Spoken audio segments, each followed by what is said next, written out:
I couldn't see the monsters that Diridith could see. And she couldn't see the ones I could. We could only see the monsters in each other's sight after making physical contact. According to a guard stationed near the Masters of the Nightwind, many members of the Abyss Order were seen idling around during the lull in the conflict, even settling down to meditate. The Abyss Order retreated when we attacked their stronghold with Yansan and Seat Lawley. This isn't their usual style. No, that could have been a tactical decision. At least, I can't see how that was directly connected to the revival of Conria.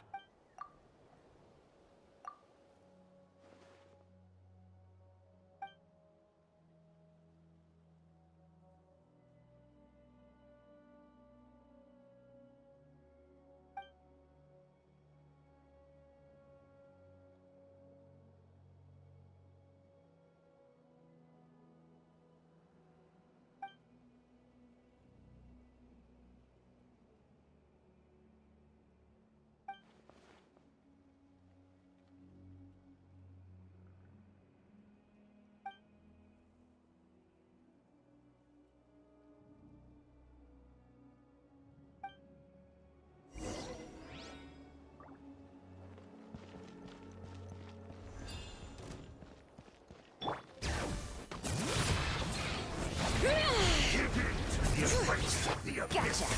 Things are about to get dicey. Take it easy. Still you battle in vain! Go! This order's mission! My body is failing me. But I will not bring shame! That should be all of them, right? So, we've destroyed the Abyss Order's headquarters in Natlan, but somehow, that didn't feel satisfying at all. Are you still thinking about what that guy said? You look really worried.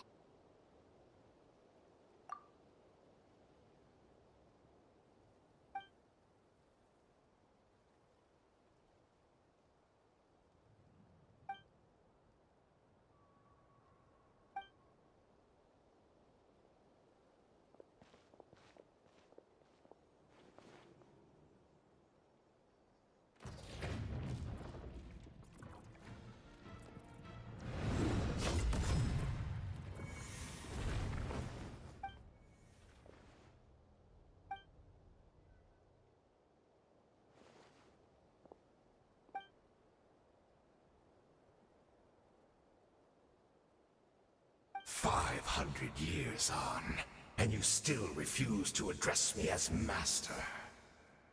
Don't forget, Daneslith. You may be the renowned Twilight Sword, while my arm has grown too feeble to swing a blade. But I taught you everything you know about wielding a blade. Be that as it may, under the circumstances, I see no further reason for us to fight. The curse of immortality means neither of us has a way to completely destroy the other.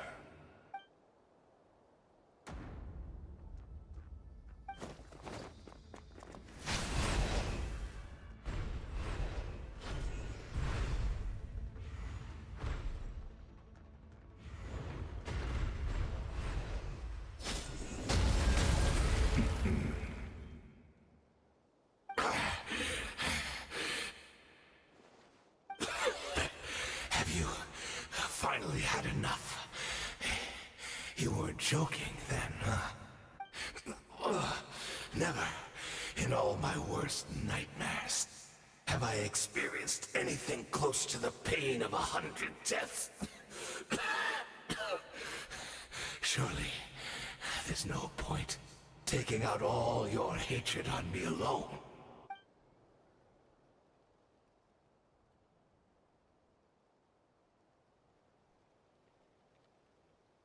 All right, I believe you.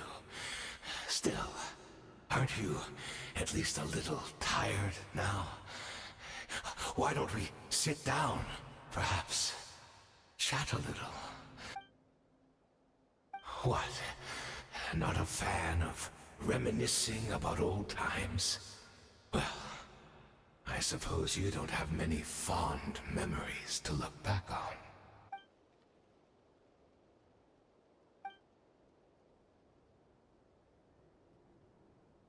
Indeed. When the cataclysm first struck, everyone prayed for the Savior to deliver them. But she was nowhere to be found. Yes, we knew that the great abyssal power within her had been divided up. Yet we still despaired at her choice to leave us. Still, I believe that everything she's doing now, including her regret over what happened, comes from a genuine place in her heart. And besides, who else can we place our faith in? We are proud Conrians, are we not? I mean, we can hardly turn to the gods.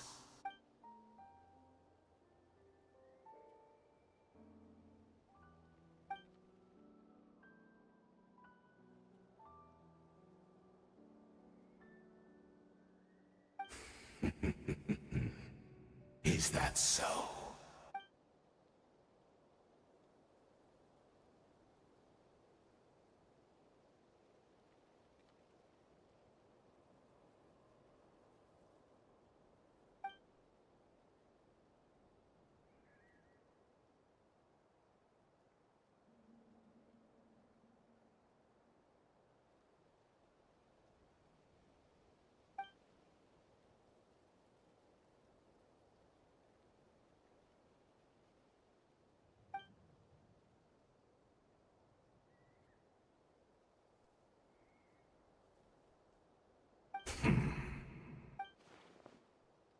Oh, I'm sorry, Dainsleif. I would apologize to you for those actions, truly.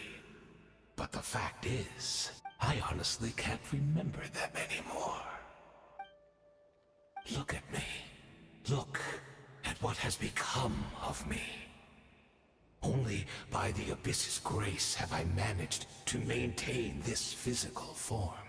But as for the rest, memories, spirit, emotions, personality, they have long become eroded, fragmented beyond recognition.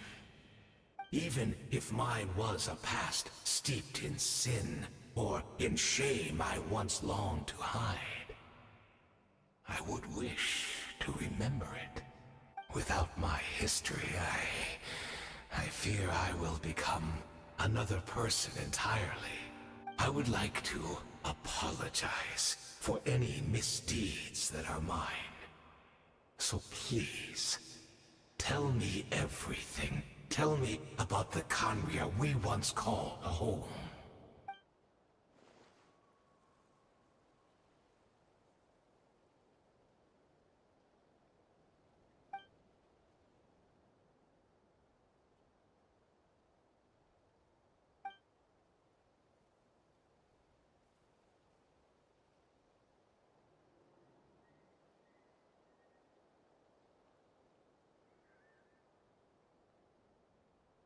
You seem to remember much. Could you tell me more about it? About our golden age? Is that so? What a pity. But this will be quite sufficient, as long as the loom of fate heard what I could not.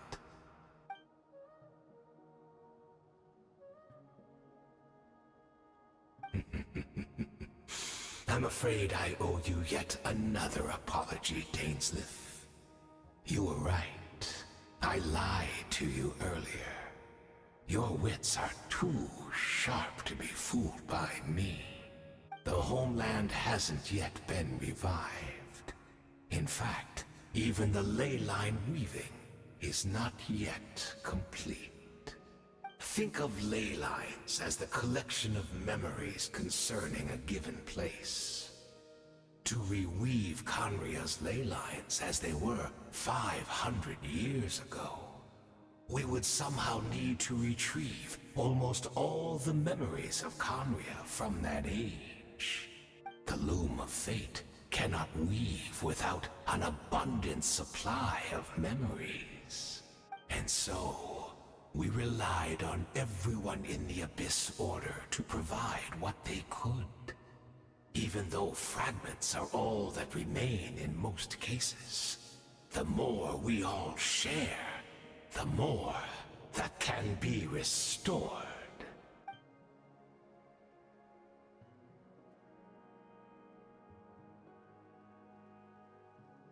Indeed, we, a people in exile, stranded 500 years in the future, will weave our homeland anew and bring the nation of our dreams back into the real world.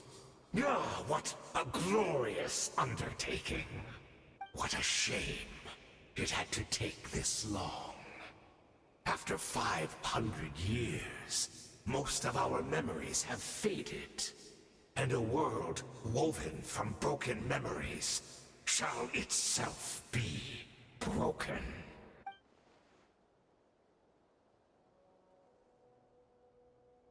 Precisely, for you possess a ring left to you by your elder brother, which continuously resets your body's condition. Of course, your memories are susceptible to erosion just like ours. But of all Conrians who remain, you are sure to remember the most.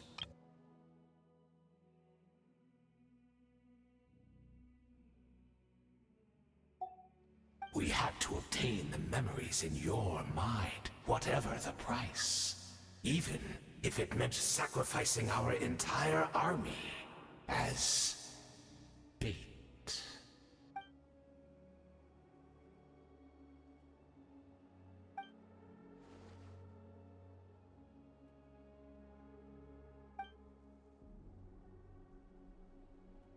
Perhaps. But that is the gamble our Highness has chosen to make. And thanks to you, the loom of fate has now finished weaving the ley lines. New Conria is complete!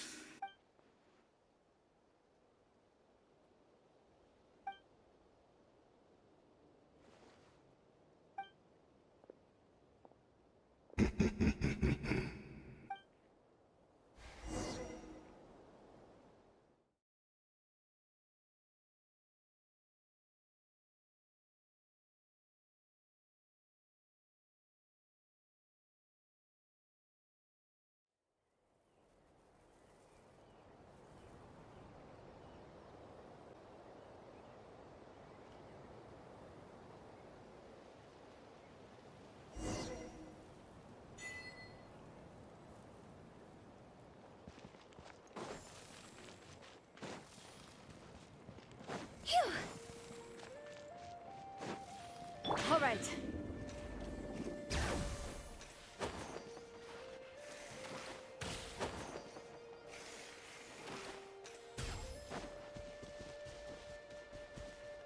It's Judith! Great! She's still here!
We're not from the same world.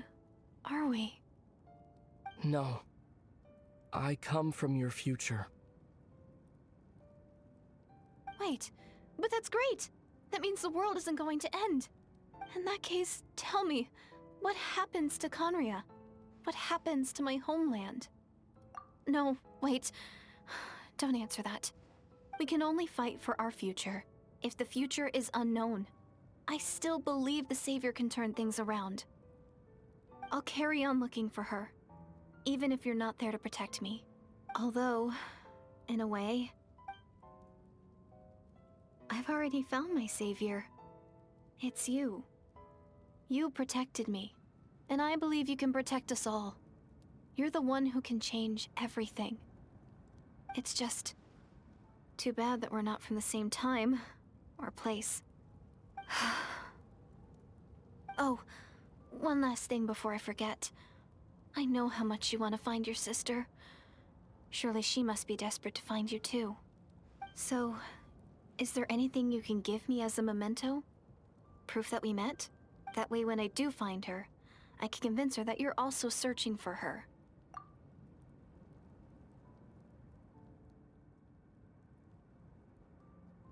Huh? What is it?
So that's what happened.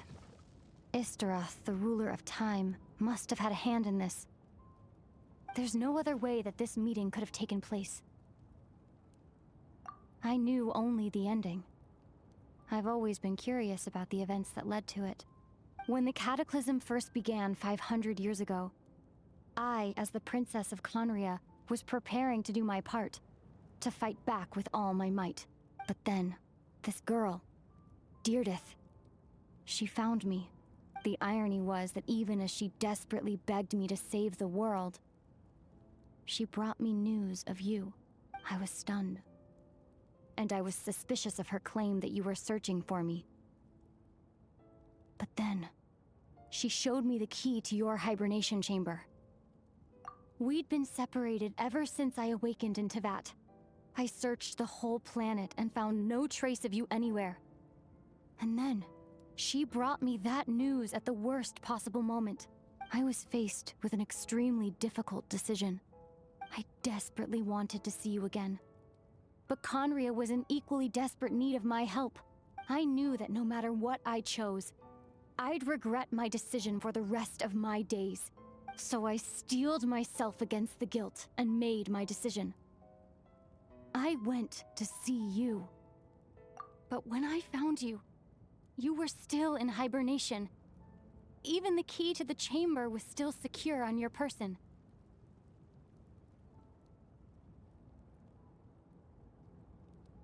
I couldn't make sense of what I was seeing, but there was no time to think. I just grabbed you and ran. That's where we are right now. An intersection in our memories. This question has haunted me for the past 500 years. I never imagined the answer would come to me like this. So my actions 500 years in the future set everything in motion. Are you mocking me, Istaroth?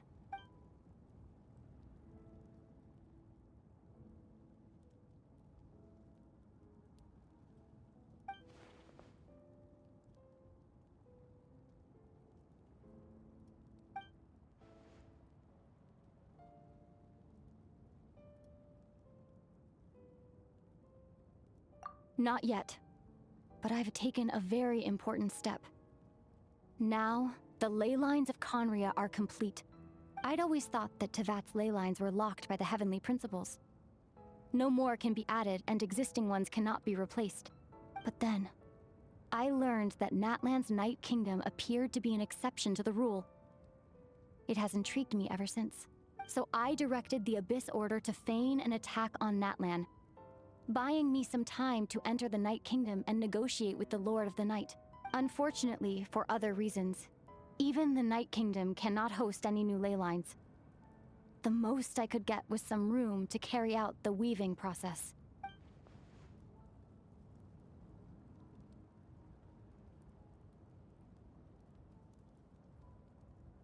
Still, I received the Lord of the Night's permission and activated the Loom of Fate.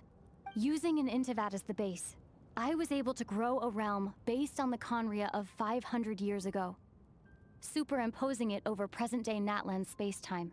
That superimposition is what allowed you and Deirdith to cross paths.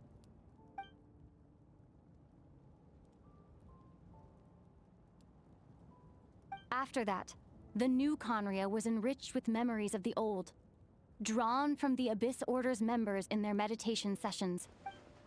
With those memories as raw materials, and the superimposed realm as a template, the Loom of Fate finally finished its work.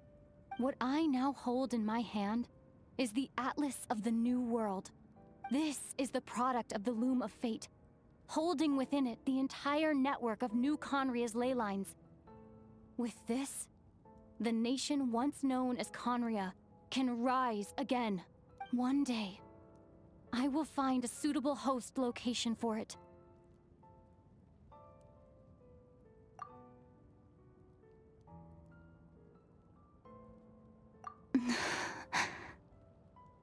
When I first arrived in Conria 500 years ago, my memory was completely blank. It was only after I had served as their princess for many years that I slowly began to remember everything, including you. But recovering old memories didn't simply erase the part of my life I spent in Conria. I still see it as my second home. That is why my guilt weighs so heavily on me.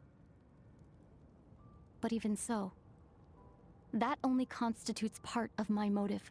More importantly, if I wish to speak with the heavenly principles as an equal, I will need the might of an entire world behind me.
Our hero is back! Everyone's been waiting for you! The Abyss Order made a full retreat before our forces even arrived on the scene. All thanks to your efforts, no doubt. Oh, and Mr. Dainsliff's, of course.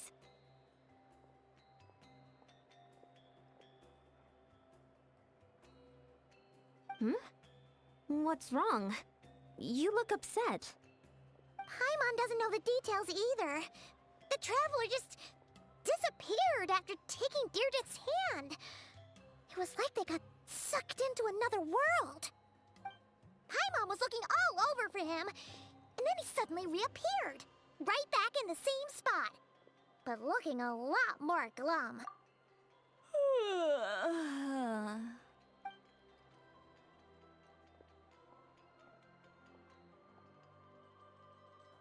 I think I got the gist of what happened. Something to do with your sister? I spoke with the Lord of the Night in a dream just now, and learned quite a lot. Huh? You met your sister? And you didn't think to tell Paimon right away? Well, oh, never mind. Paimon can see that you're pretty down right now. But let's go over everything later, all right? What your sister accomplished? It all but defies comprehension. I was stunned when I heard about it too. But what surprised me the most was that the Lord of the Night actually chose to allow it. The Lord of the Night did try to explain it to me, but... in a word, it's complicated. During the war with the Abyss, Mawika had an argument with the captain. Mawika believed that we should fight to protect our culture and memories, while the captain believed the preservation of the ley lines should come before all else. So, the Lord of the Night was very intrigued when presented with the Loom of Fate, and informed of its ability to weave ley lines. She saw your sister's actions as a potential third option, namely to preserve an entire nation in the form of an atlas. Preserve a nation? You've definitely lost me now. You're not the only one. Paimon's got no idea what's going on either. With that in mind, the Lord of the Night gave the go-ahead once she was satisfied that the Loom of Fate wouldn't have any real effect on Natlan. However, I believe she imposed an additional condition of her own. An additional condition? Did she ask for something in return? No idea. She wouldn't tell me what it was. Huh. Alright, well, let's not overthink this for now. We just won a war! Time for a well-earned drink to celebrate. I trust the Lord of the Night unreservedly. I'm sure she only involved herself to take a problem off our hands, so it's one less thing for us to worry about. Don't you agree, Traveler? Come on, let's head back to the Collective of Plenty. Oh, Veressa should be there too. We'll treat you to a real feast.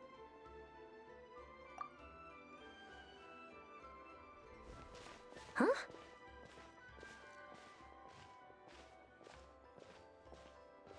Ian-san, leave him be. This might be hard to understand for an extrovert like you, but some people need alone time to recharge every once in a while. Traveler,